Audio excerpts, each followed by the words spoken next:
नमस्कार साथियों, स्वागत है आप सभी का आज की इस क्लास में। और आज का जो करंट सेशन है स्पेशली एग्रीकल्चर ऑफिसर जो एग्जाम आरपीसी का होगा, तो उस एग्जाम में कुछ टॉपिक आपके करंट के दे रखे हैं, जो प्रादेशिक घटनाएं भी है और राष्ट्रीय घटनाक्रम भी दे रखा है। तो बहुत से बच्चों की मांग आ रही थी कि सर एक करंट का सेशन करवा दो, कि उनका एग्जाम बस जस्ट अब एग्जाम की डेट आ चुकी है। तो ये क्लास एग्रीकल्चर ऑफिसर जो स्टूडेंट हैं उनके लिए बहुत ही इंपॉर्टेंट साबित होगी, क्योंकि इस करंट क्लास के अंदर हमने लिया है राष्ट्रीय घटनाक्रम, साथ साथ में महत्वपूर्ण जो कार्यक्रम पूरे भारत के संदर्भ में चलाए गए हैं, महत्वपूर्ण जो सम्मेलन कौन कौन से किए गए इंडिया के अंदर, चर्चित व्यक्तित्व, नवीनतम पदाधिकारी, न्यूनतम नवीनतम अधिकारी कौन कौन से बने हैं, प्रमुख जगह कौन कौन सी, रामसर साइट कौन कौन से, धरोहर स्थल कौन कौन से हैं, नवीनतम कौन कौन से मिशन चलाए गए हैं, और नवीनतम जो पोर्टल सरकार ने लॉन्च किए गए उनकी जानकारी पढ़ेंगे। और साथ साथ में केंद्र सरकार के चलाए जा रहे महत्वपूर्ण नवाचार जो अभियान है। तो ये क्लास एग्रीकल्चर ऑफिसर एग्जाम के लिए बहुत इंपॉर्टेंट साबित होगी। तो चलिए शुरुआत करते हैं इस क्लास के बारे में। और इस क्लास को होने के बाद में जीके विद राकेश जांगी टेलीग्राम में इसकी पीडीएफ है वो अपलोड कर दी जाएगी। Thank you.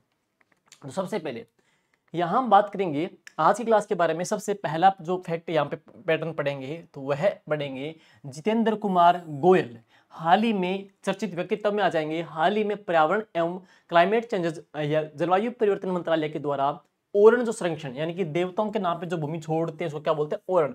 तो ओरण संरक्षण के लिए गठित कमेटी का जो अध्यक्ष नियुक्त किया है वो किसे नियुक्त किया है, जितेंद्र कुमार गोयल को नियुक्त किया। Next, lieutenant commander Divya Sharma, Divya Sharma को नौसेना की पहली महिला फ्लाइंग इंस्ट्रक्टर नियुक्त किया गया है। वर्तमान समय में दिव्या शर्मा पोर्ट ब्लेयर विजयदुर्ग स्थित आईएनएस उत्कृष्ट में तैनात है। तो ये क्लास बहुत इंपॉर्टेंट है एग्रीकल्चर ऑफिसर एग्जाम के लिए।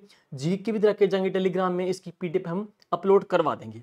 और नेक्स्ट है एनर्जी ट्रांसमिशन पार्क बाबूजी वनम। सुनिएगा, तेलंगाना में दुनिया के पहले एनर्जी ट्रांसमिशन पार्क बाबूजी वनम का उद्घाटन किया गया।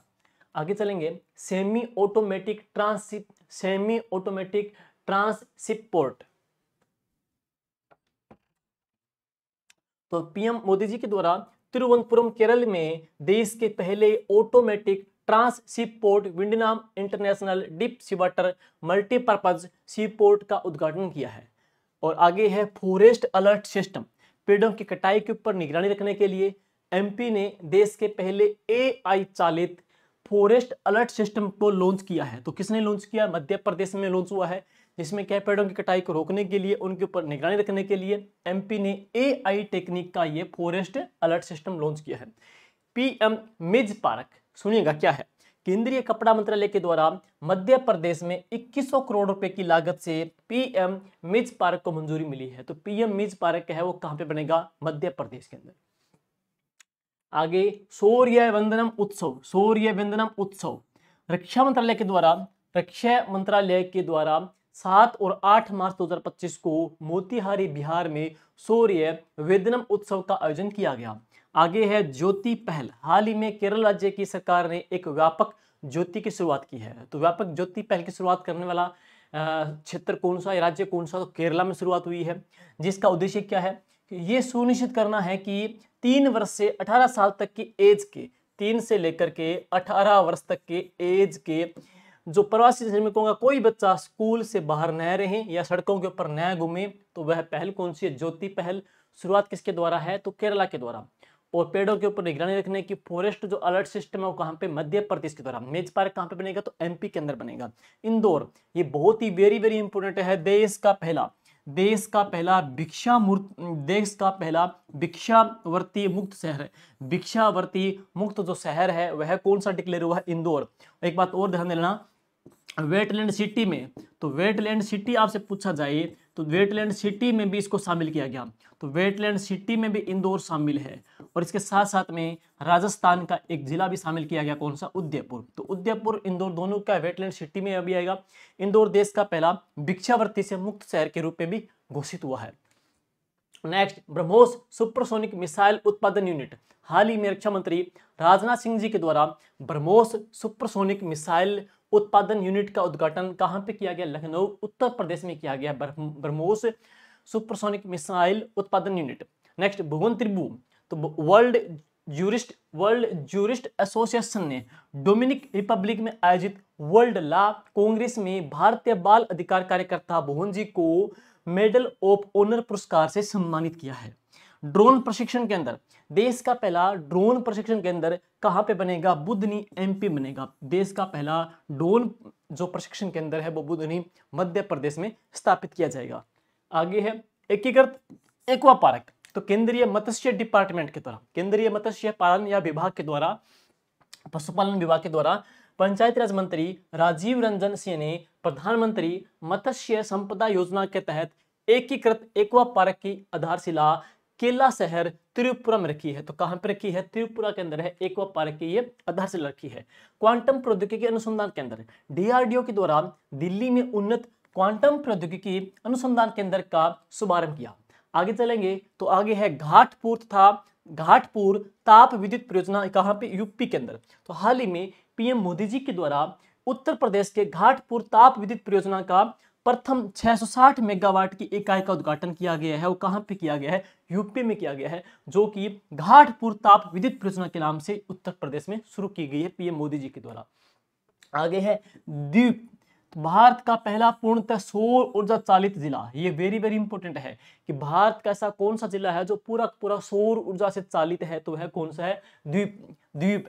ठीक है, और ये वेरी वेरी इंपॉर्टेंट है। तो ये तो मान के चलो कि आपका मोस्ट आने लायक ही है कि खिंचन फलोदी और मेनारगाम उदयपुर को वेटलैंड की सूची में शामिल कर लिया गया।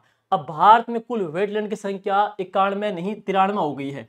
अब इसके बाद अभी और 2 शामिल हो गए, अभी 2 और शामिल हो गए। तो एक तो हम पढ़ेंगे गोकुल जलाशय, एक तो कौन सा है? गोकुल जलाशय, और एक उदयपुर झील जलाशय, और एक कौन सी है? झील है जिसका नाम है उदयपुर झील। और ये दोनों के दोनों स्थल कहां पे है? बिहार के अंदर है। दोनों को मिलाकर के भारत में अब रामसर साइट की संख्या पढ़ेंगे तो कितनी हो जाएगी? 93 हो जाएगी। इससे पहले 2 और हुए थे, कौन सा? खिंचन फलोदी का और मेनारगाम उदयपुर का, तब 91 हुए थे। अब कितने हो जाएंगे? 93 हमारे कुल वेटलैंड आ जाएंगे। सर्वाधिक कहां पे? तमिलनाडु के अंदर है।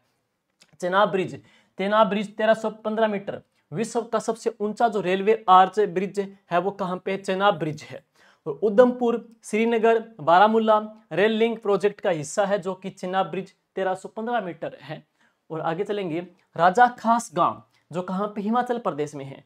तो राजा खास गांव हिमाचल प्रदेश का पहला सौर ऊर्जा घोषित गांव किया है। देख लीजिए, सौर ऊर्जा घोषित जिला कौन सा है? दीव है।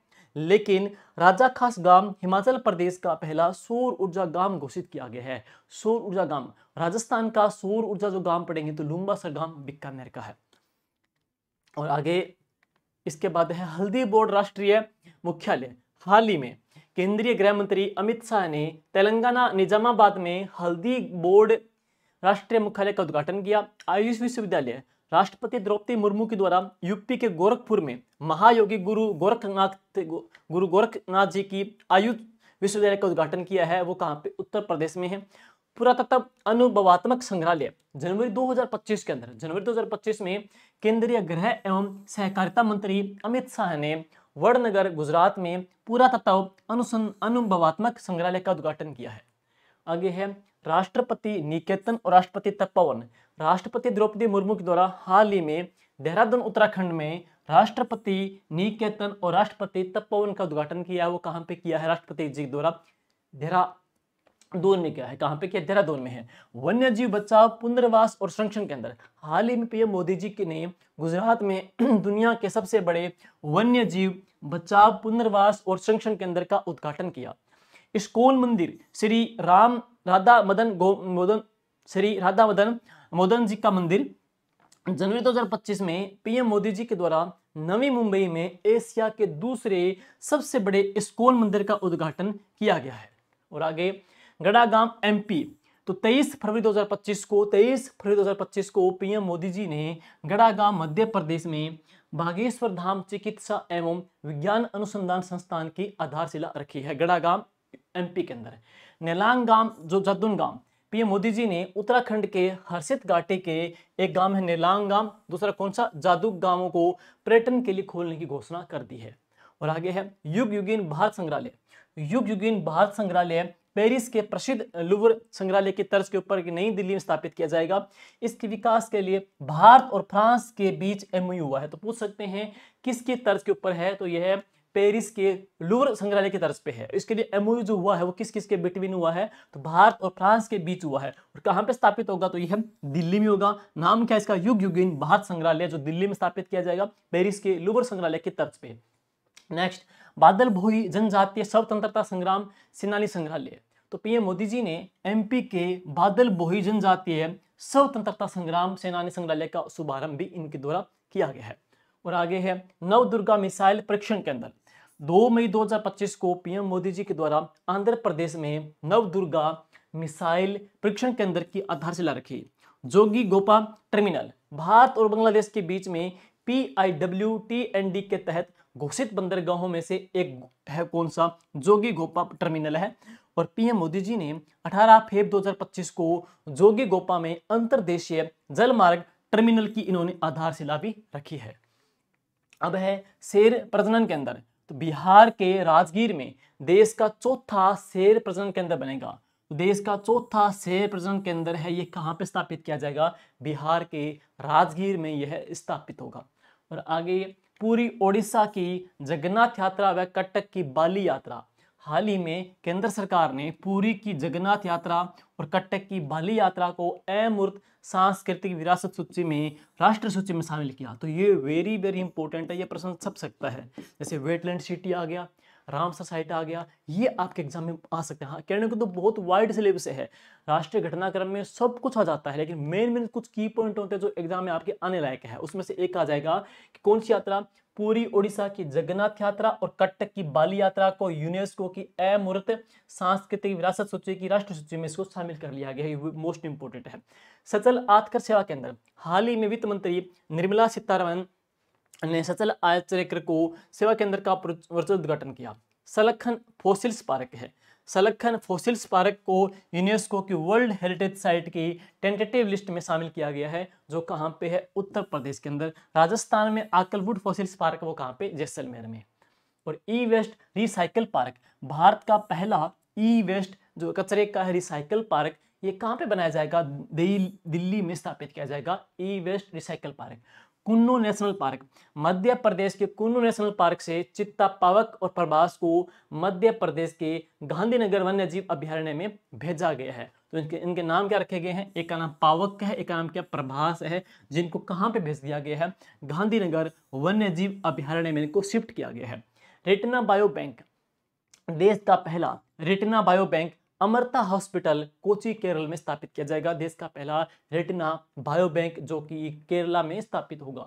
और आगे है बिहार। बिहार मोबाइल ऐप से ई वोटिंग सुविधा शुरू करने वाला देश का पहला राज्य है। तो अच्छा प्रश्न है, ये मोस्ट इंपोर्टेंट प्रश्न है कि बिहार मोबाइल ऐप से ई वोटिंग सुविधा शुरू करने वाला देश का पहला जो स्टेट है तो वह कौन सा है, वो बिहार आ जाएगा। आगे विद्या शक्ति पहल आंध्र प्रदेश सरकार की तरफ शुरू की गई है। इसके तहत कक्षा 3 से लेकर के 9 तक के गणित, विज्ञान और इंग्लिश के लिए अतिरिक्त कक्षाओं का आयोजन किया जाएगा। Safety engineering centre, Google company के द्वारा एशिया का पहला सेफ्टी इंजीनियरिंग सेंटर कहाँ पे स्थापित होगा, तो हैदराबाद में। तो ये कहाँ पे स्थापित किया जाएगा, हैदराबाद में ये स्थापित होगा। और आगे है लद्दाख राजभाषा अधिनियम 2025। लद्दाख राजभाषा अधिनियम 2025 के तहत इंग्लिश, हिंदी, उर्दू, भोटी और पुर्गी को पहली बार लद्दाख की एक आधिकारिक भाषाओं के रूप में मान्यता है वो प्रदान की गई है। और आगे है भारत जैन, केंद्रीय विज्ञान और प्रौद्योगिकी राज्य मंत्री जितेंद्र सिंह जी ने AI का large language model BharatGen launch किया है। इंदौर MP, इंदौर देश का पहला PPP green waste processing plant हरित अपशिष्ट प्रसंस्करण संयंत्र है, शुरू किया गया है कहाँ पे, इंदौर में। इंदौर भिक्षावृत्ति से मुक्त शहर भी है, इंदौर वेटलैंड सिटी भी शामिल हुआ है। महाराष्ट्र 3 भाषाई पॉलिसी लागू करने वाला पहला राज्य बना। 3 भाषाई पॉलिसी लागू करने वाला जो पहला स्टेट है तो वह कौन सा है, महाराष्ट्र। प्रोजेक्ट वर्षा क्या है, आंध्र प्रदेश में प्रोजेक्ट वर्षा के तहत नया नौसैनिक हवाई अड्डा शुरू किया गया है, कहाँ पे, आंध्र प्रदेश में। अब एक गोवा, भारत का पूर्णतः, बहुत अच्छा प्रश्न है, भारत का पूर्णतः साक्षरता प्राप्त करने वाला दूसरा जो राज्य है तो वह कौन सा, गोवा, सेकंड राज्य। लेकिन भारत का प्रथम पूर्णतः कार्यशील साक्षरता प्राप्त करने वाला जो राज्य है तो वह कौन सा है? Mizoram, most important. और जिसकी साक्षरता दर कितनी है? 98.20% है। मिजोरम ने यह उपलब्धि उल्लास पहल एवं नव भारत साक्षरता कार्यक्रम के तहत है प्राप्त कर ली है। भारत की समुद्री सीमा का पुनर्निर्माण, भारत सरकार ने भारत की तट रेखा की लंबाई को संशोधन करके ये 11,098.81 किलोमीटर घोषित किया है। तो ये थोड़ा चेंजेस है, तो देख लेना, ये अपडेट हो 11,098.81 किलोमीटर घोषित कर दिया है, जो कि भारत की तट रेखा की लंबाई में थोड़ा संशोधन है। और इसके बाद में दिरांग, अरुणाचल प्रदेश के दिरांग में पृथ्वी विज्ञान और हिमाचल अध्ययन केंद्र ने पूर्वोत्तर भारत का पहला भूतापीय उत्पादन कुआं सफलतापूर्वक है वो खोदा है। कहां पे? दिरांग, अरुणाचल प्रदेश में। विस्टाडोम एक ट्रेन है, अत्याधुनिक हाई लग्जरी ट्रेन है, जो कहां पे शुरू की गई? उत्तर प्रदेश में है। तो यूपी सरकार ने मई 2025 में कर्तियाना घाट वन्यजीव अभयारण्य से दूधवा टाइगर रिजर्व तक विस्टाडोम जो कोच एक लग्जरी ट्रेन है वो शुरू की गई है, जो कि देश की जंगल सफारी के लिए शुरू करने वाली एक ऐसी पहली सुविधा है। नेक्स्ट, अंकिता भारत की पहली क्षेत्रीय भाषा असमिया में समाचार प्रस्तुत करने वाली एआई आधारित वर्चुअल न्यूज एंकर को नाम दिया गया है। क्या नाम मिला उसको? अंकिता नाम दिया है। भारत बना विश्व की चौथी सबसे बड़ी अर्थव्यवस्था। तो ये बहुत अच्छा प्रश्न है, वेरी वेरी इंपॉर्टेंट है। देख लीजिए, भारत ने वैश्विक इकोनॉमी के अंदर एक बहुत बड़ी छलांग लगाई है, जिसमें भारत जापान को पीछे छोड़ते हुए अब विश्व की चौथी सबसे बड़ी अर्थव्यवस्था बन चुकी है। तो भारत वर्ल्ड की चौथी बड़ी अर्थव्यवस्था बन चुकी है। नेक्स्ट, विजयंग अंतरराष्ट्रीय बंदरगाह का उद्घाटन। प्रधानमंत्री मोदी जी ने 2 मई 2025 को केरल के तिरुवनंतपुरम में रुपए 8800 करोड़ की लागत से बने विजयंग अंतरराष्ट्रीय डीप वाटर बहुउद्देशीय बंदरगाह का उद्घाटन किया है। प्रधानमंत्री ने दाहोद में किया लोकोमोटिव विनिर्माण संयंत्र का, जो कहां पे? गुजरात में इस संयंत्र का उद्घाटन हुआ है। और गिर आरक्षित क्षेत्र कहां पे? गुजरात का है। यहाँ पे गिर आरक्षित क्षेत्र में शेरों की सुरक्षा के लिए इको सेंसिटिव जोन घोषित किया है। तो इको सेंसिटिव जोन घोषित हुआ है वो कहां पे? गिर में हुआ है। किसकी सेफ्टी के लिए? शेरों की सुरक्षा के लिए। और आगे चलेंगे, श्री विजयपुरम, केंद्र सरकार के द्वारा केंद्र शासित प्रदेश अंडमान निकोबार आइलैंड की राजधानी पोर्ट ब्लेयर का नाम बदल करके अब क्या कर दिया है? विजयपुरम कर दिया है। बागवान बंदरगाह महाराष्ट्र में स्थापित है। तो अगस्त 2024 में पीएम मोदी जी के द्वारा बागवान बंदरगाह की आधारशिला है वो कहां पे स्थापित की गई है? महाराष्ट्र में। तो चर्चा में पढ़ेंगे, बागवान बंदरगाह कहां पे स्थापित हुआ है? महाराष्ट्र में स्थापित किया गया। हिंदुस्तान एरोनॉटिक्स लिमिटेड HAL, अभी हाल ही में महारतन कंपनी का दर्जा मिला है, किसको मिला? हिंदुस्तान एरोनॉटिक्स लिमिटेड को दिया गया है। वर्तमान में 14 कंपनियों को महारतन कंपनी का दर्जा दे दिया गया है। गुड़मा रासगाम, बस्तर जिला, छत्तीसगढ़ में संयुक्त राष्ट्र विश्व पर्यटन संगठन UNWTO के द्वारा गुड़मा रास गांव को सर्वश्रेष्ठ पर्यटन गांव में शामिल कर लिया गया है। मराठी, पाली, प्राकृत, असमिया और बंगाली भाषाओं को शास्त्रीय भाषा का दर्जा दिया गया। केंद्रीय मंत्रिमंडल ने 5 भाषाओं मराठी, पाली, प्राकृत, असमिया, बंगाली भाषा को एक शास्त्रीय भाषा का दर्जा दिए जाने की स्वीकृति 3 अक्टूबर 2024 को प्रदान कर दी है। नेक्स्ट, अब इन भाषाओं को शामिल करने के साथ ही भारत में शास्त्रीय भाषाओं की कुल जो संख्या है वो कितनी हो गई है? 11 हो गई है। तो शास्त्रीय भाषाओं की संख्या कितनी हो जाएगी? 11। नेक्स्ट, इसके बाद में आगे चलते हैं, बंजारा विरासत संग्रहालय। पीएम मोदी जी ने वासी महाराष्ट्र के पोहर देवी में बंजारा विरासत संग्रहालय का उद्घाटन कब किया? 5 अक्टूबर 2024 को कर दिया। DWRB 223 भारतीय गेहूं और जौ अनुसंधान संस्थान के द्वारा लगभग 37 साल के बाद में बिना छिलके वाली जौ की एक नई वैरायटी तैयार की है, उसका नाम क्या रखा है? DWRB। तो DWRB 223 यह जौ की एक नई वैरायटी है वो विकसित की गई है, जो कि भारतीय गेहूं और जौ अनुसंधान संस्थान के द्वारा बिना छिलके वाली 37 साल के बाद में है। और नक्शा कार्यक्रम का राष्ट्रीय स्तर पर शुभारंभ, ये बहुत ही इंपॉर्टेंट है। केंद्रीय राष्ट्रीय घटनाक्रम में केंद्रीय ग्रामीण विकास और गैर कृषि एवं किसान कल्याण मंत्री श्री शिवराज सिंह जी चौहान ने राष्ट्रीय भूस्थानिक आधारित शहरी पुनर्वास भू सर्वेक्षण नक्शा कार्यक्रम का शुभारंभ रायसेन सांची मध्य प्रदेश में 18 फरवरी 2025 को किया। और उद्देश्य क्या है? नक्शा कार्यक्रम का मुख्य उद्देश्य है शहरी क्षेत्रों में भूमि अभिलेखों को डिजिटल करना। तो भूमि जो अभिलेख है उनको क्या करना है? डिजिटलाइज करना है और अद्यतन करना है, जिससे संपत्ति स्वामित्व दस्तावेज में पारदर्शिता, सटीकता और कुशलता सुनिश्चित की जा सके। कर्नाटक नक्सल मुक्त राज्य घोषित, ये इंपॉर्टेंट है, कर्नाटक को नक्सल मुक्त राज्य घोषित भी कर दिया गया है। और आगे प्रोजेक्ट वाटरवर्थ, फेसबुक और इंस्टाग्राम की प्रमोटर कंपनी कौन सी? मेटा ने दुनिया के 5 महाद्वीपों को समुद्री इंटरनेट केबल के जरिए कनेक्ट करने की योजना बनाई है। और इस प्रोजेक्ट का जो नाम रखा है वो क्या रखा है? प्रोजेक्ट वाटरवर्थ है। तो प्रोजेक्ट वाटरवर्थ थोड़ा चर्चा में है, देख लेना भाई इसके बारे में भी। पीएम मोदी ने किया है सोनमर्ग सुरंग का उद्घाटन। तो पीएम मोदी जी ने श्रीनगर लेह राजमार्ग के ऊपर एक महत्वपूर्ण बुनियादी ढांचा परियोजना सोनमर्ग सुरंग का उद्घाटन किया, जम्मू कश्मीर के गांदरबल में 13 जनवरी 2025 को किया। कश्मीर शहर को विश्व शिल्प शहर का प्रमाण पत्र मिला है। ध्यान दे लेना, केंद्र शासित प्रदेश जम्मू और कश्मीर की राजधानी श्रीनगर में आयोजित एक समारोह में कृषि केंद्र कश्मीर शहर को विश्व शिल्प परिषद अंतरराष्ट्रीय से विश्व शिल्प शहर का प्रमाण पत्र 31 जुलाई 2024 को प्राप्त हुआ। और विश्व शिल्प परिषद की विश्व शिल्प शहर सूची में शामिल होने वाला कश्मीर चौथा भारतीय शहर है। 8वां वेतन आयोग पीएम मोदी जी की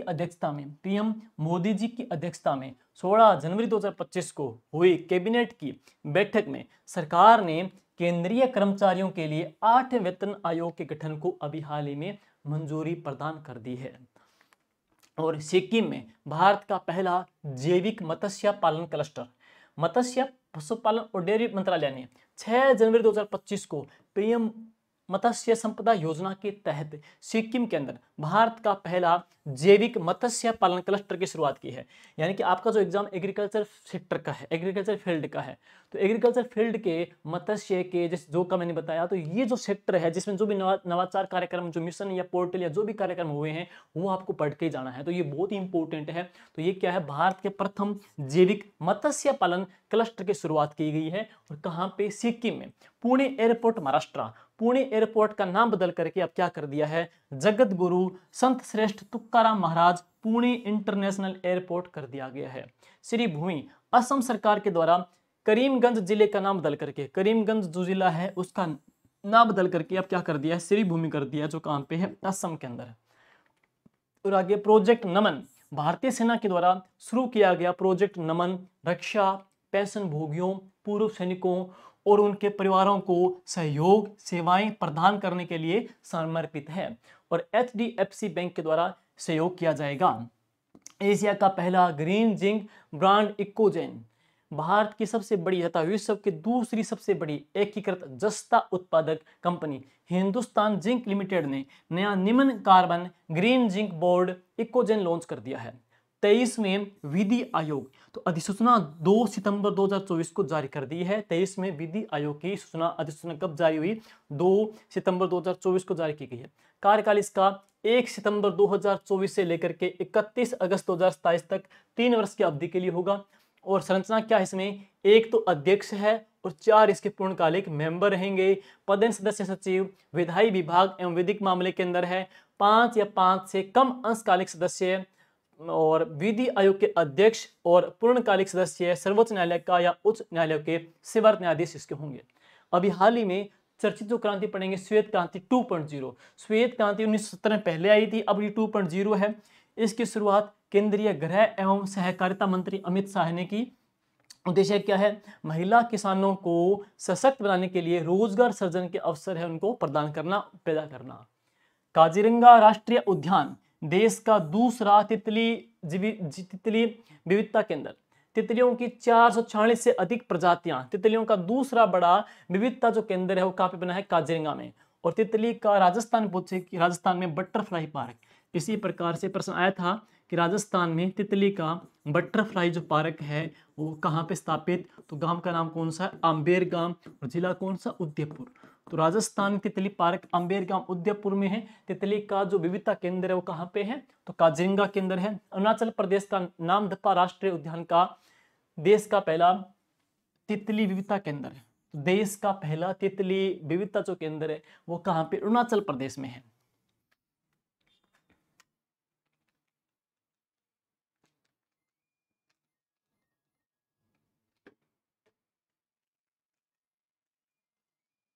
और इसके बाद देखेंगे प्रधानमंत्री नरेंद्र मोदी जी ने उड़े देश का आम नागरिक उड़ान योजना के तहत देश के अंदर 20 अक्टूबर 2024 को 3 हवाई अड्डों का उद्घाटन इन्होंने किया है। एक तो रीवा एमपी के अंदर, एक बिक्कापुर छत्तीसगढ़ के अंदर, एक सहारनपुर यूपी के अंदर उड़े देश का आम नागरिक योजना के तहत है 3 हवाई अड्डों का उद्घाटन किया है। Next, Guru Ghasidas Tamor Pingla tiger reserve 56वां टाइगर रिजर्व छत्तीसगढ़ में अब 4 बाघ रिजर्व हो चुके हैं, देश का तीसरा सबसे बड़ा टाइगर रिजर्व। और इसके बाद पढ़ेंगे रातापानी टाइगर रिजर्व, ये 57वां और मध्य प्रदेश का 8वां टाइगर रिजर्व तथा देश का 57वां टाइगर रिजर्व है। अब बात करेंगे 58वां जो है वो कौन सा, माधव है, जो कहाँ पे एमपी के अंदर है। 58वां कौन सा पढ़ेंगे, माधव, जो कहाँ पे मध्य प्रदेश के अंदर पढ़ेंगे। मसाली गांव गुजरात के बनासकांठा जिले के सुईगाम तहसील में स्थित देश का पहला सीमावर्ती सौर गांव बन गया है। उत्तराखंड यूसीसी लागू करने वाला पहला राज्य है। तो उत्तराखंड ने यूसीसी यानी कि यूनिफॉर्म सिविल कोड समान नागरिक संहिता, ये बहुत ही महत्वपूर्ण है, समान नागरिक संहिता लागू करने वाला पहला जो राज्य बना है वो कौन सा बना है, उत्तराखंड बना है। उत्तराखंड समान नागरिक संहिता लागू करने वाला देश का पहला स्टेट है। Very very important, very very important है, इसको अच्छे से देख के जाना। ये स्टेट कौन सा जाएगा, उत्तराखंड। प्रधानमंत्री ने आंध्र प्रदेश में रखी पहली ग्रीन हाइड्रोजन हब की आधारशिला। तो उद्घाटन कब हुआ, 8 जनवरी 2025 को उद्घाटन किया गया। कहाँ पे, विशाखापट्टनम आंध्र प्रदेश में, एनटीपीसी के द्वारा। और एनटीपीसी की स्थापना कब हुई, 1975 में इसकी स्थापना हुई थी। यह देश का पहला ग्रीन हाइड्रोजन हब है जिसकी क्षमता कितनी है, 20 गीगावाट नवीकरणीय ऊर्जा। भारत का पहला ग्लास ब्रिज, भारत का पहला ग्लास ब्रिज कहाँ पे स्थापित हुआ है, तो कन्याकुमारी तमिलनाडु में 30 दिसंबर 2024 को भारत का पहला ग्लास ब्रिज है वो कन्याकुमारी तमिलनाडु स्थापित किया गया। देश का पहला समुद्री ग्लास ब्रिज की 138 फीट ऊंची है ये। और अब है हम बात करेंगे दिल्ली विधानसभा के जो चुनाव हुए उनकी जो मेन चर्चा। देखो, दिल्ली विधानसभा चुनाव मतदान हुए थे 5 फरवरी 2025 को, फरवरी 2025 को मतगणना हुई 8 फरवरी 2025 को। कुल कितनी सीटें, 70 सीटें थी। कुल मतदान परसेंटेज का 60.54%। महिला कितना है, 60.92%। पुरुष कितना है, 60.21%। दलवार स्थिति, पार्टी बीजेपी पार्टी को 48 सीटें मिली है, वोटिंग परसेंटेज है 45.56%। और आम आदमी पार्टी को कुल 22 सीटें मिली है, वोटिंग परसेंटेज कितना रहा, 43.57% रहा।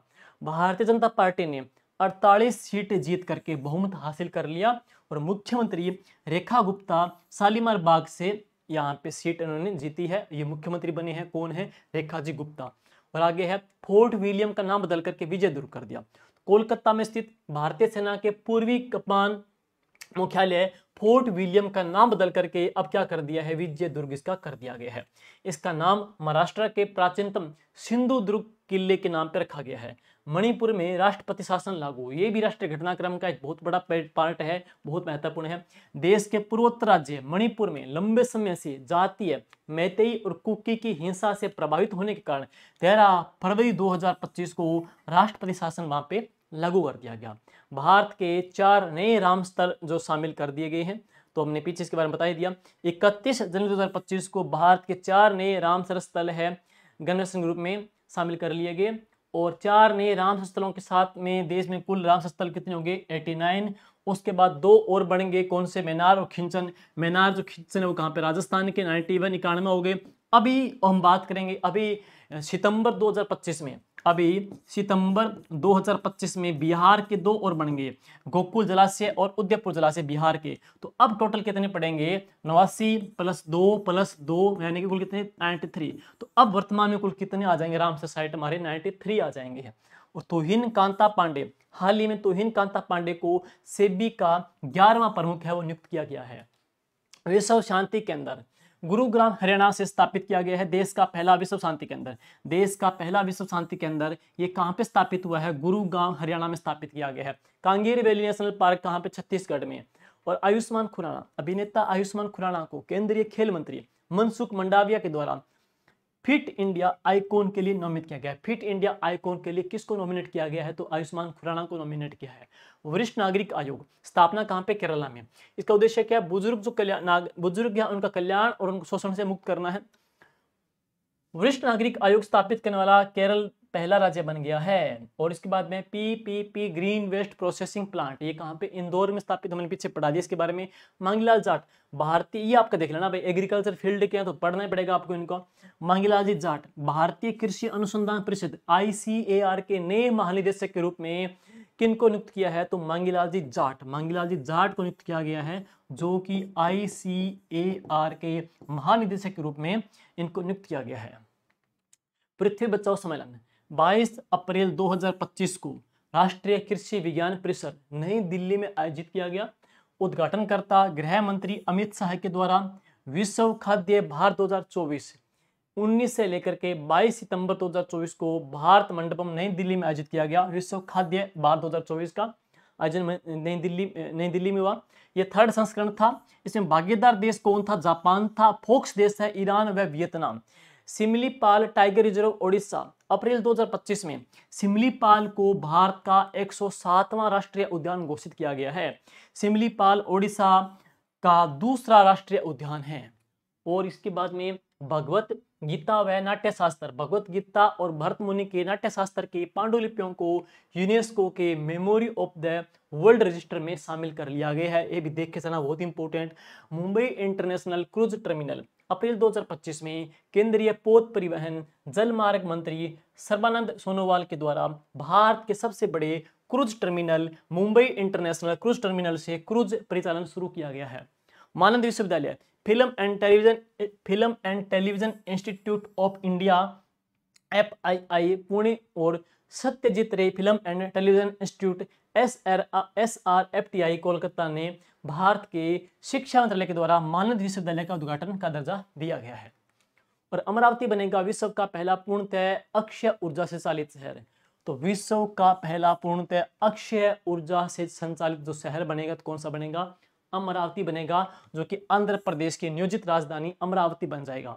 इसके बाद देश के पहले वर्टिकल सी ब्रिज पंबन का उद्घाटन, तो इसका जो उद्घाटन है वो कहाँ पे किया गया है, रामेश्वरम में किया गया। कहाँ पे, तमिलनाडु में हुआ है।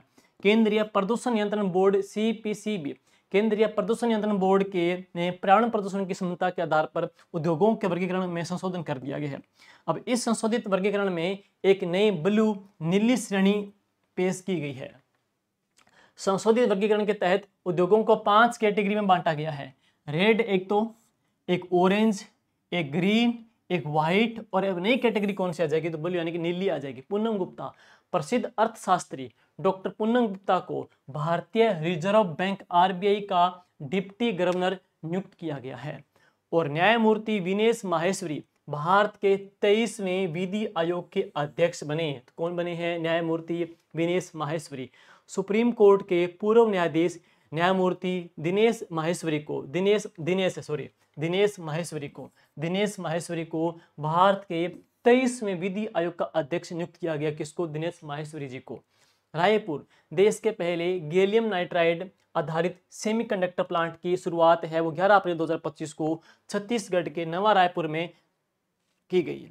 और इसके बाद में है बेड़े सेती पहला नक्सल मुक्त गांव।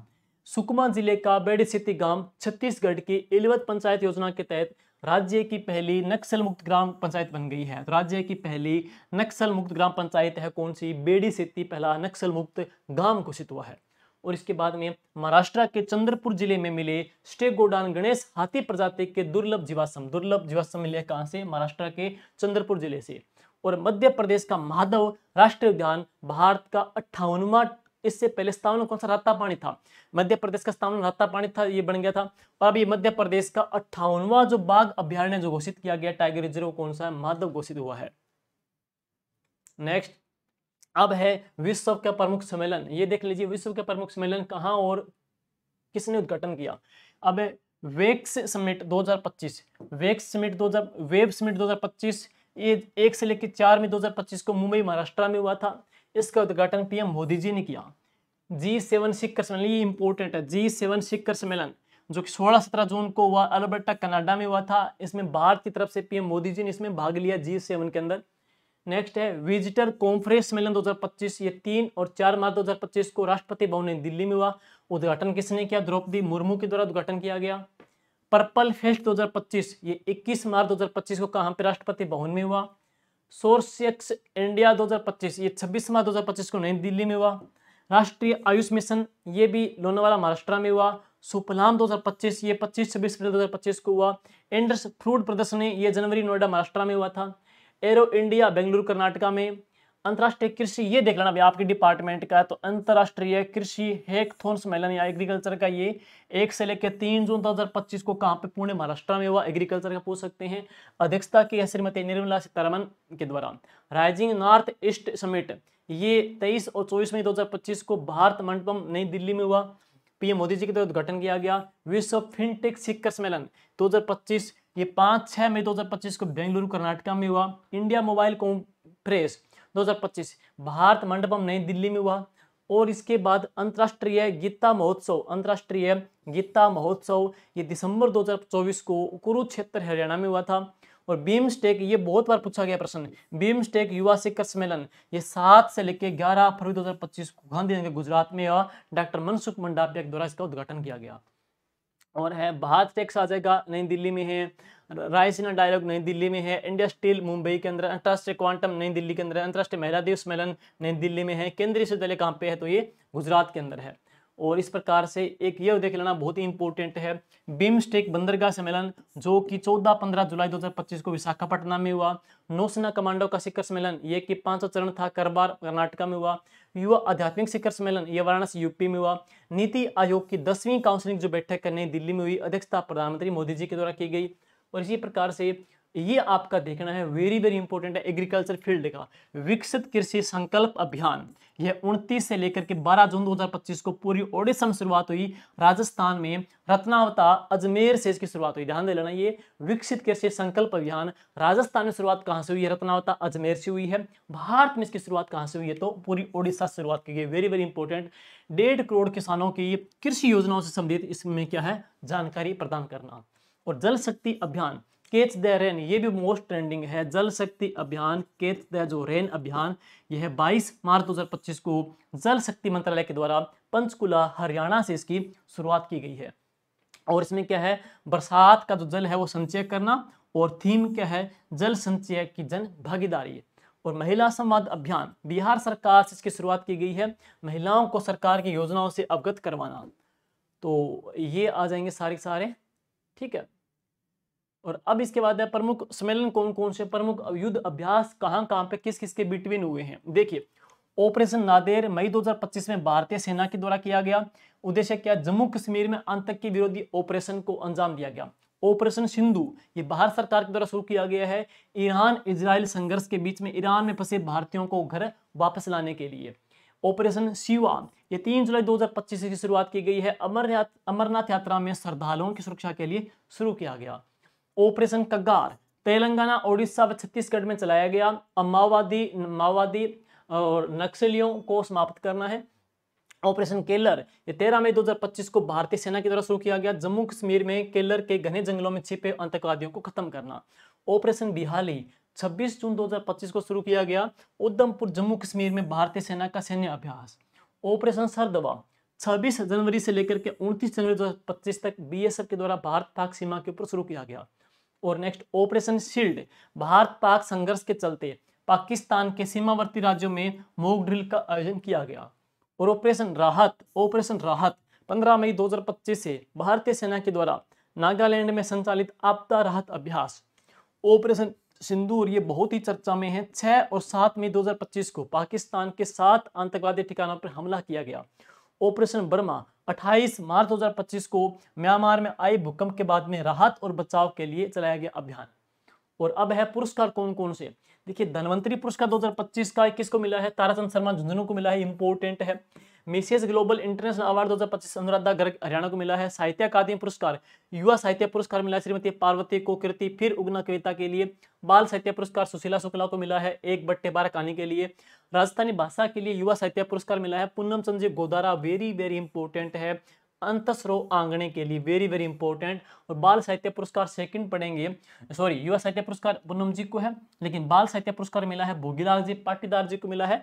कृति कौन सी है, पंखेरुनी पीड़।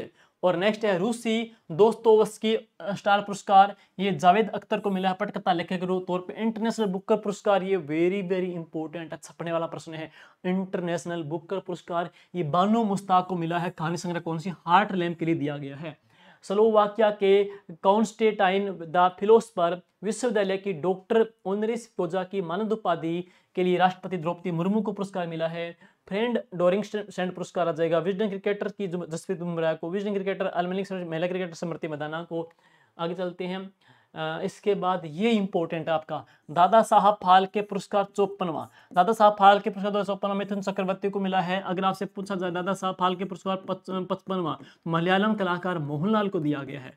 तो मलयालम कलाकार मोहनलाल को दिया गया है 55वां दादा साहब फाल्के पुरस्कार। 54वां पूछे तो मिथुन चक्रवर्ती को। 58वां ज्ञानपीठ पुरस्कार मिला है संस्कृत विद्वान जगत गुरु रामभद्र आचार्य जी को, गीतकार गुलजार को दिया गया है। मिस यूनिवर्स इंडिया 2024 को रिया सिंघा गुजरात को दिया गया। और फेमिना मिस इंडिया का पुरस्कार 2024 का निकिता पोरवाल एमपी को दिया गया है।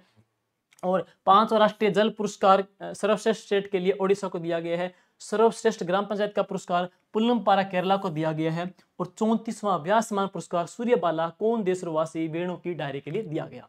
और अब इसके बाद में है मेजर ध्यानचंद खेल रत्न पुरस्कार। ये प्रश्न पूछा जा चुका है एग्जाम के अंदर, किन किन को दिया गया है, इंपोर्टेंट है। डी कुके शतरंज से हैं, इनको दिया है। हरमनप्रीत सिंह हॉकी से इनको दिया गया है। प्रवीण कुमार पैरा एथलीट को दिया गया है। मन्नू भाकर निशानेबाज को प्रदान किया गया है। और रामसर पुरस्कार 2025 श्री वेंकटेशन भारतीय पर्यावरणविद को प्रदान किया गया। 59वां ज्ञानपीठ पुरस्कार विनोद कुमार शुक्ल छत्तीसगढ़ को, ये बहुत इंपॉर्टेंट है। 59वां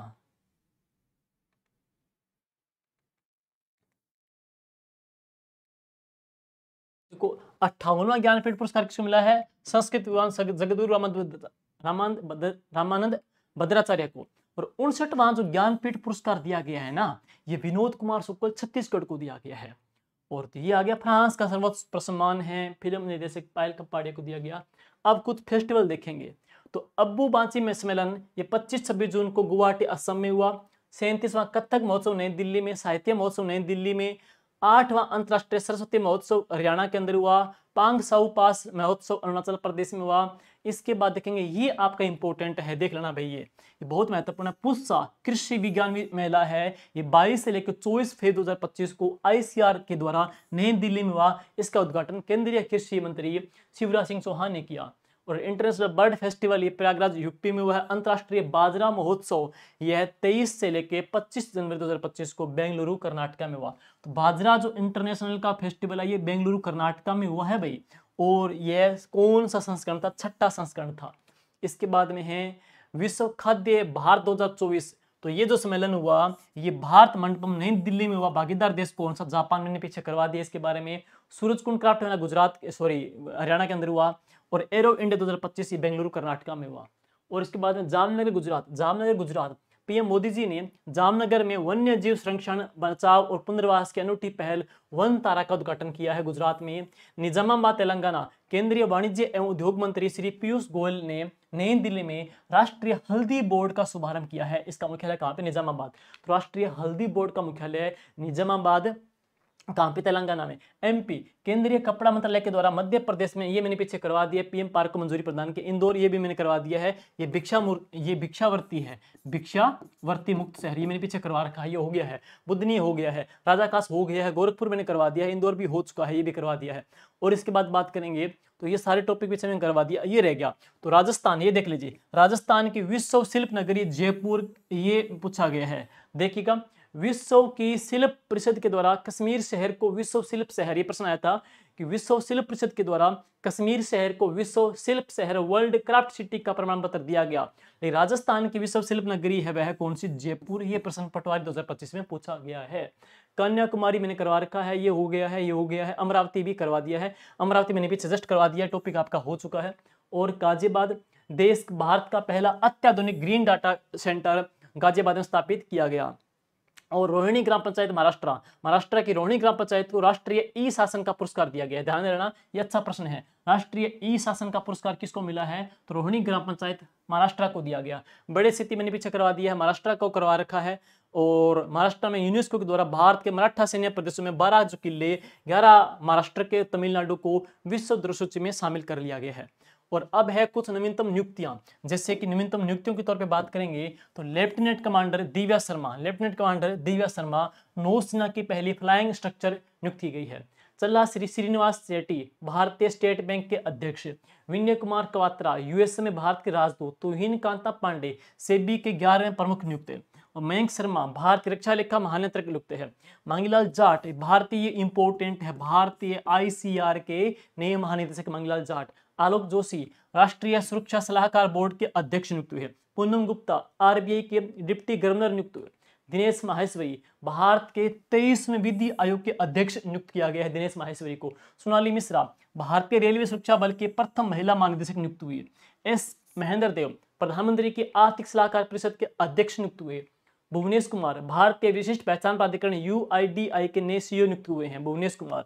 वी नारायण इसरो के नए निदेशक नियुक्त हुए हैं, ये इंपोर्टेंट है। ज्ञानेंद्र प्रताप सिंह सीआरपीएफ के निदेशक है, ये इंपोर्टेंट सॉरी। और ज्ञानेश कुमार दोनों ही मान लो, ज्ञानेश कुमार ज्यादा इंपोर्टेंट है कि नवीनतम मुख्य चुनाव आयुक्त कौन है? ज्ञानेश कुमार।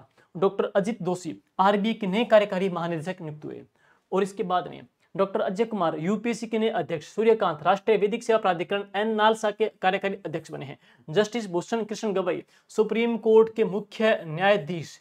और इसके बाद विजय किशोर रहाटकर राष्ट्रीय महिला आयोग की 9वीं जो अध्यक्ष है वह कौन? विजय किशोर रहाटकर। के संजय मूर्ति 31वें नियंत्रक एवं महालेखा परीक्षक के नियुक्त हुए हैं, के संजय मूर्ति। हर्षवर्धन अग्रवाल भारतीय वाणिज्य एवं उद्योग महासंघ फिक्की के नए अध्यक्ष कौन है? हर्षवर्धन जी अग्रवाल। जस्टिस वी रामासुब्रमण्यम राष्ट्रीय मानवाधिकार आयोग के 9वें अध्यक्ष है। संजय मल्होत्रा भारत के 26वें गवर्नर। तो भारत के 26वें गवर्नर कौन? संजय मल्होत्रा जी। अब है कुछ मिशन देखेंगे तो आयुष निवेश सारथी पोर्टल 29 मई 2025 को आयुष मंत्रालय के द्वारा लॉन्च किया गया। उम्मीद पोर्टल ये प्रश्न आ चुका एग्जाम के अंदर। इसका उद्देश्य क्या है? देश की वक्फ संपत्तियों के पंजीकरण की प्रक्रिया को पारदर्शी और डिजिटल बनाने के लिए भू नीर पोर्टल जल शक्ति मंत्रालय के द्वारा शुरू किया गया है। विजन पोर्टल इसका उद्देश्य क्या है? वंचित जो बच्चे हैं उनमें शिक्षा, कौशल विकास और नवाचार को बढ़ावा देना। और भारत पोल पोर्टल ये इंपोर्टेंट है, अमित शाह जी के द्वारा शुरू किया गया है। इसमें क्या है? सीबीआई के द्वारा भारत पोर्टल का शुभारंभ किया गया है। और राष्ट्रीय हरित हाइड्रोजन मिशन, इसका लक्ष्य क्या है? हरित हाइड्रोजन के प्रतिवर्ष 5 मिलियन मौद्रिक टन की उत्पादन क्षमता को डेवलप करना है। परमाणु ऊर्जा मिशन बजट 2025-26 में घोषणा की गई है। क्रूज भारत मिशन ये 5 वर्षीय मिशन अवधि 31 मार्च 2029 तक रहेगा। ज्ञान भारत मिशन, इसका उद्देश्य क्या? देश भर में फैली पांडुलिपियों का डिजिटलीकरण करना है। मिशन मौसम की पूर्वानुमान की जानकारी को प्रदान करना है। राष्ट्रीय खाद्य तेल मिशन, ये अच्छा इंपॉर्टेंट, पोम ऑयल कह सकते हैं, पोम ऑयल। राष्ट्रीय खाद्य तेल मिशन अवधि 2024-25 में से लेकर के 2030-31 तक का है। उद्देश्य क्या है? तिलहन के उत्पादन को बढ़ावा देना है। और इसके बाद में है मिजोरम, तो न्यूनतम नियुक्तियां राज्यपाल देखो, मिजोरम के राज्यपाल कौन है? विजय कुमार सिंह जी बनाए गए हैं। मणिपुर के कौन बने हैं? अजय कुमार भल्ला बने हैं। ओडिशा के कौन बने हैं? डॉक्टर हरिबाबू कम सभापति है। केरल के कौन बने? राजेंद्र विश्वनाथ आलेकर बने हैं। हरियाणा के कौन बने हैं? प्रोफेसर असीम कुमार घोष बने हैं। और गोवा के कौन बने हैं? श्री पुष्पापति अशोक गजपति राजू बने हैं। भारत में कुल रामसर स्थल कितने हो जाएंगे? तो 93 मैंने पीछे करवा दिए, टॉपिक करवा रखा पीछे मैंने। और आप देखिए थीम, कुछ दिवस कौन कौन से बनाए, उनकी थीम क्या है? तो राष्ट्रीय पर्यटन दिवस 25 जनवरी 2025 की थीम पढ़ेंगे क्या थी? समावेशी विकास के लिए पर्यटन। राष्ट्रीय मतदान दिवस 25 जनवरी 2025 की जो थीम थी, nothing live voting, I vote for sure. विश्व आर्द्रभूमि दिवस 2 फरवरी 2025 की थीम क्या थी? हमारे सामान्य भविष्य के लिए आर्द्रभूमि की रक्षा करना। विश्व कैंसर दिवस 4 फरवरी 2025 की थीम क्या थी? यूनाइटेड रक्षा बाय यूनिक। अंतरराष्ट्रीय महिला दिवस की थीम क्या थी? तो कार्रवाई में तेजी लाना, ये महिला दिवस की थीम रखी गई थी। विश्व उपभोक्ता दिवस कब मनाते हैं? 15 मार्च। इसकी थीम क्या थी? टिकाऊ जीवन शैली के लिए उचित परिवर्तन। और विश्व जल दिवस 22 मार्च की थीम क्या थी? ग्लेशियर संरक्षण। योग दिवस इंपोर्टेंट है 21 जून 2025 को, इसकी थीम है योग for one earth one health. Bharat में योग दिवस का आयोजन का शुभारंभ कार्यक्रम का विशाखापट्टनम में रखा गया। राजस्थान में योग दिवस का शुभारंभ पढ़ेंगे तो कहां पे हुआ था? जैसलमेर में उत्सव बनाया गया। विश्व स्वास्थ्य दिवस की 7 अप्रैल की थीम क्या थी? Health beginning hopeful future. और इसके बाद में है विश्व पृथ्वी दिवस की थीम क्या थी? हमारी शक्ति हमारा ग्रह। और विश्व बौद्धिक संपदा दिवस की थीम है संगीत और आईपी रचनात्मक का जश्न मनाना। राष्ट्रीय प्रौद्योगिकी दिवस की थीम है नई प्रौद्योगिकी अनुसंधान और त्वरण को आगे बढ़ाना। अंतर्राष्ट्रीय जैव विविधता दिवस की थीम क्या है? प्रकृति के साथ सामंजस्य और सतत विकास करना। विश्व खाद्य सुरक्षा दिवस की थीम, ये इंपोर्टेंट आपके लिए, कब बनाते हैं? 7 जून को। इसकी थीम क्या? खाद्य सुरक्षा विज्ञान की क्रियाशीलता को बढ़ावा देना। विश्व रक्तदान दिवस की थीम 14 जून की है, गिव ब्लड गिव होप। और विश्व मरुस्थलीकरण दिवस कब बनाते हैं? 17 जून को। इसकी थीम क्या थी? भूमि को पुनर्स्थापित करें और अवसरों को खोलें। इसके बाद में कुछ नाम बदले गए हैं, जैसे फोर्ट विलियम का नाम क्या कर दिया? विजय दुर्ग कर दिया। पोर्ट ब्लेयर का नाम कर दिया विजयपुरम कर दिया। करीमगंज का नाम हो गया श्री भूमि हो गया। गया का नाम हो गया गया जी हो गया। इतवारी रेलवे स्टेशन महाराष्ट्र का नाम सुभाष चंद्र बोस रेलवे स्टेशन कर दिया है। बांद्रा कसेरवा के लिंक का नाम वीर सावरकर सेतु कर दिया गया है। उधमपुर रेलवे स्टेशन का नाम कर दिया शहीद कैप्टन तुषार महाजन रेलवे स्टेशन है। फिरोजाबाद का नाम बदल के चंद्रनगर कर दिया यूपी का। अयोध्या रेलवे स्टेशन का नाम कर दिया अयोध्या धाम कर दिया गया है। और जोशीमठ उत्तराखंड का नाम बदल करके ज्योतिर्मठ कर दिया है। कोसिया वुटोली उत्तराखंड का नाम बदल के कैंची धाम कर दिया है। पुणे एयरपोर्ट का नाम बदल करके जगत गुरु संत तुकाराम महाराज इंटरनेशनल एयरपोर्ट कर दिया गया है। और बारिंग्स रेलवे स्टेशन का नाम बदल के अमर शहीद भाले सुल्तान रेलवे स्टेशन किया गया है। खुलताबाद महाराष्ट्र का नाम बदल के रतनपुर कर दिया गया है। सिलिया सुरंग उत्तराखंड का नाम बदल के बाबा भोकनाथ कर दिया है। सुल्तानगंज का नाम अलग की बात कर दिया है। काकसर का नाम कैप्टन अमित भारद्वाज कर दिया है। बेंगलुरु सिटी यूनिवर्सिटी का नाम बदल के मनमोहन सिंह सिटी यूनिवर्सिटी कर दिया है। और अब है 38वें नेशनल गेम। इसका आयोजन हुआ था 28 जनवरी से लेकर के 14 फरवरी 2025 तक। कहाँ पे? उत्तराखंड में। शुभंकर क्या था? मौली। राजस्थान दल के जो ध्वजवाहक थे वो ओम प्रकाश निठारवाल थे, निशानेबाजी से खिलाड़ी है। पदक तालिका में पहला स्थान सर्विसेज का रहा जिन्होंने कुल 121 पदक जीते हैं। दूसरा स्थान महाराष्ट्र का रहा जिसने 201 पदक जीते हैं। तीसरा हरियाणा का रहा जिसने 153 पदक जीते हैं। लेकिन राजस्थान का पदक तालिका में कौन सा रैंक रही है? 15वीं। राजस्थान की 15वीं रैंक रही है। कुल पदक हमने 43 जीते हैं। ये प्रश्न पूछ लिया लाइब्रेरियन जीके के पेपर में। गोल्ड 9 है, रजत 11 है और कांस्य कितने? 23 हैं। टोटल मिलाकर के हम बात करेंगे 43 आ जाएंगे। हमारी रैंक कौन सी आ जाएगी? 15वीं रैंक आ जाएगी। राजस्थान के स्वर्ण पदक विजेता खिलाड़ी जो पूछे आपसे कौन कौन से, तो अनंतजीत सिंह नरूका निशानेबाजी में प्रश्न पूछ लिया गया है। रजत चौहान तीरंदाजी से, और हरचरण सिंह वेट लिफ्टिंग से, प्रद्युम्न सिंह राठौड़ कैनाइंग कैंग खेल से, शुभम गोरा वुसू से, निकिता बसल वुसू से, नीलम चौधरी वुसू से, महक शर्मा वुसू से, पुरुष कबड्डी टीम। और इसके बाद पढ़ेंगे खेलो इंडिया पैरा गेम्स 2025 के प्रश्न भी आने के पूरे चांसेस हैं। तो इसका आयोजन 20 से लेकर के 27 मार्च 2025 को नई दिल्ली में हुआ। तो बंकर क्या था? उज्ज्वला। नेशनल गेम का पढ़ें तो मोली इसका क्या है? उज्ज्वला था। इसमें पहला स्थान हरियाणा का रहा जिसने कुल 104 पदक जीते हैं। तमिलनाडु ने 74, यूपी ने 64। राजस्थान पदक तालिका में इसमें चौथे स्थान, उसमें 15 में है, राजस्थान इसमें चौथे स्थान पे रहा है। कुल पदक इसमें हमने 64 जीते हैं जिसमें से गोल्ड है 22, रजत है 18, कांस्य कितने? 24 हैं। और खेलो इंडिया यूथ गेम्स 2025 की बात करूंगा तो इसका आयोजन 4 से लेकर 15 मई 2025 को कहां पे हुआ है? बिहार में हुआ है। और ये 7वां संस्करण था और इसका शुभंकर क्या था? गज सिम्हा था। पदक तालिका देख लीजिए तो महाराष्ट्र ने इसमें कुल 158 पदक जीते, पहली रैंक पे रहा। हरियाणा 117 पे दूसरे पे। और खेलो इंडिया यूथ गेम्स में राजस्थान रहा है 3rd रैंक पे। इसने 24 गोल्ड जीते हैं, 11 रजत जीते हैं, कांस्य 24 जीते हैं और कुल मिलाकर के 60 पदक जीत के हम 3rd रैंक पर हैं। राजस्थान के गोल्ड विजेता खिलाड़ी कौन है? मंजू चौधरी साइकिलिंग से हैं और हर्षिता जाखड़ साइकिलिंग से हैं। हर्षिता जाखड़ ने 3 गोल्ड मेडल जीते हैं। और 500 मीटर ट्रायल में, व्यक्तिगत खोज में और स्क्रैच रेस में आदित्य जाखड़ साइकिलिंग में जीता है। सुमन कुमारी मुक्केबाजी में, निशा मुक्केबाजी में, रामावतार छिंपा यहाँ पे आ जाएंगे। प्रकृति शर्मा तलवारबाजी में, मयंक चौधरी निशानेबाजी में, प्राची निशानेबाजी में, हरिओम रवि शर्मा बोरतलन में, अभिनव चौधरी निशानेबाजी में, अमित अश्विनी भाता जूडो के अंदर, बमनूर सिंह बराड़, ऋतिक बिश्नोई योगासन में, ये इंपॉर्टेंट है ध्यान दे लेना। और उज्ज्वला योगासन के अंदर, दोनों नाम इंपॉर्टेंट। हंसराज धायल व्यायाम प्रतियोगिता में, अंश व्यायाम प्रतियोगिता के अंदर, दक्ष शर्मा कुश्ती के अंदर, अश्विनी बिश्नोई कुश्ती के अंदर। खेलो इंडिया विंटर गेम्स 2025, ये खेलो इंडिया विंटर गेम्स ये 5वां संस्करण था। इसमें पहला स्थान लद्दाख का रहा जिसमें 7 पदक जीते हैं। तमिलनाडु ने 5, दूसरे, महाराष्ट्र 10वें पे। और खेलो इंडिया बीच गेम्स 2025 ये पहला संस्करण है बीच गेम्स का, जिसका आयोजन 19 से लेकर के 24 मई 2025 को हुआ। शुभंकर क्या था? पर्ल डॉल्फिन था। इसमें पहला स्थान मणिपुर का रहा जिसने 14 पदक जीते हैं। दूसरा महाराष्ट्र का जिसने 20 पदक जीते हैं, लेकिन कुल मिलाकर के 20 जीते हैं। स्वर्ण 5 है, रजत 6 है। तो इस पदक के आधार पर इसको रैंक दी गई है।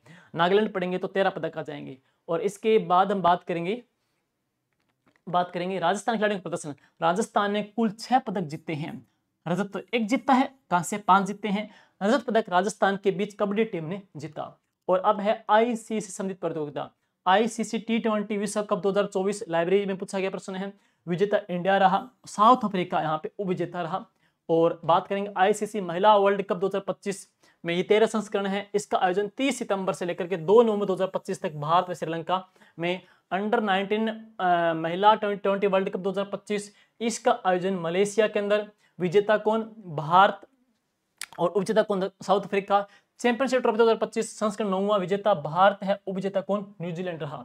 संतोष ट्रॉफी की बात करूंगा 2024-25 में, इसके आयोजन की डेट है 15 नवंबर से 31 दिसंबर 2024 को। आयोजन स्थल कौन सा है? हैदराबाद में हुआ। यह 78 संस्करण था। पश्चिम बंगाल विजेता रहा, उपविजेता कौन? केरला रहा।